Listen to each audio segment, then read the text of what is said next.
Hello friend, welcome back to my channel. কেমন আছো সকলে? আশা করি তোমরা ভালো আছো, আমিও ভালো আছি। এই ভিডিওটা পোস্ট করতে একটু লেট হয়ে গেল।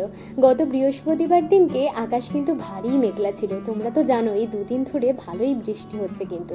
তাই মাকে বললাম একটু খিচুড়ি রান্না করতে। এবার খিচুড়ির সাথে যদি মাছ ভাজা বা ডিম ভাজা বা ভাজাভুজি না হয় তাহলে কি জমে? যেহেতু আজকে বৃহস্পতিবার ছিল, মাছ ভাজা বা ডিম ভাজা কিছুই করা যাবে না, তাই ঠিক হলো ডালের বড়া হবে।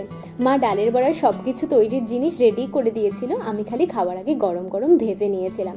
খিচুড়ির সঙ্গে খাবো বলে একটু কিন্তু কড়কড়ে আর শক্ত ভেজেছিলাম।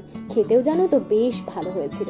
খিচুড়ি খেতে খেতে ছোটবেলার অনেক কথা মনে পড়ে গেল। কাঁচা আম গাছ থেকে চুরি করে খাওয়ার কথা, তারপরে ভুট্টা চুরি করে পুড়িয়ে খাওয়ার কথা, আরও কত কিছু। দেখো, তোমাদের সঙ্গে গল্প করতে করতে আমার কিন্তু খাওয়া শেষ হয়ে গেল।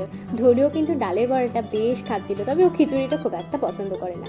এবছর ঠিক হলো ধলুর রথ টানবে, তাই আমি ঠিক করলাম ওকে মাটি দিয়েই 3টে জগন্নাথ, বলরাম আর সুভদ্রা বানিয়ে দেবো। মাটির এই জগন্নাথগুলো কেমন হয়েছে অবশ্যই কিন্তু কমেন্ট করে জানিও। রং করে তোমাদেরকে ভালো করে আবার দেখিয়ে দেবো।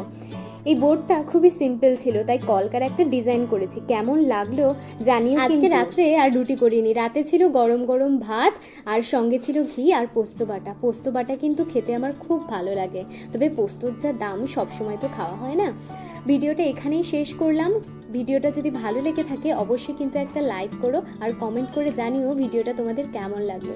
আর যদি খুব ভালো লেগে থাকে তবে অবশ্যই আমার চ্যানেলটাকে সাবস্ক্রাইব করো। এখনকার জন্য এখানেই শেষ করলাম। টাটা।